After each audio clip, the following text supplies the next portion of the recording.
తెలంగాణ రాష్ట్రం తెలంగాణ రైతాంగం ఇప్పుడు ఇబ్బంది పడుతుంది. కృష్ణా నదీ జలాల ఉపయోగంలో కానీ గోదావరి నదీ జలాల ఉపయోగంలో కానీ 10 ఏళ్ల పాటు గతంలో అధికారంలో ఉన్న పెద్ద మనుషులు చిత్తశుద్ధితో కమిట్మెంట్తో మరి సిన్సియారిటీతో ఇరిగేషన్ పనులు చేస్తుంటే ఈరోజు మనకు వచ్చే కష్టాలు రాకపోయింది. అయినా సరే మీకు ఒకటి చెప్పాలి, మరి ఇరిగేషన్ శాఖ వ్యవసాయ శాఖ కోఆర్డినేట్ చేసి మేమున్న ఈ 2 పంటల్లో ఖరీఫ్ రబీ ఓకే వానాకాలం యాసంగి 2 పంటలు కలిపి తెలంగాణ రాష్ట్రంలో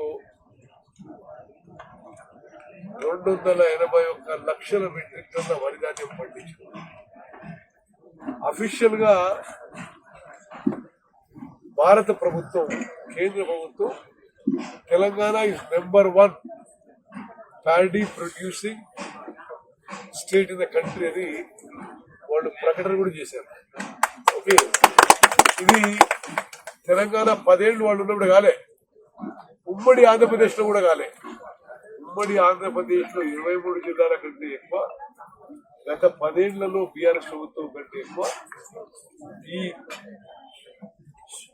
వానాకాలం యాసంగి పంటలు కలిపి మేం ప్రభుత్వం వచ్చిన తర్వాత 281 లక్షల మెట్రిక్ టన్నుల వరి ధాన్యం పండించి రైతులందరికీ మేలు చేసిన ఘనత మా ప్రభుత్వానికి దక్కింది.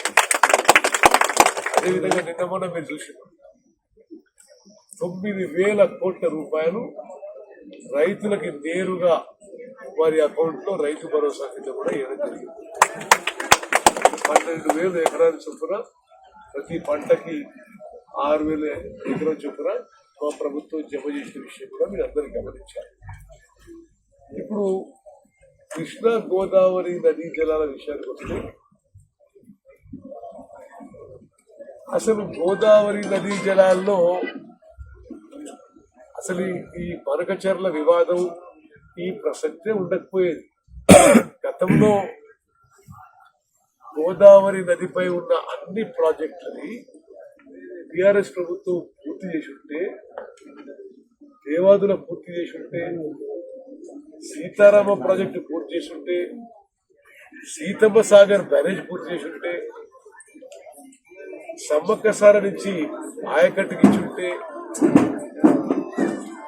ఆ గోదావరి నది మీద గౌరవెల్లి పూర్తి చేసి ఉంటే, తుమ్మడేటి పూర్తి చేసి ఉంటే అసలు ఈరోజు ఈ బనకచర్ల వివాదమే లేకపోయేది. అసలైన తొలి వెలుగు. ఫాలో వాట్సాప్ @తొలి వెలుగు అఫీషియల్.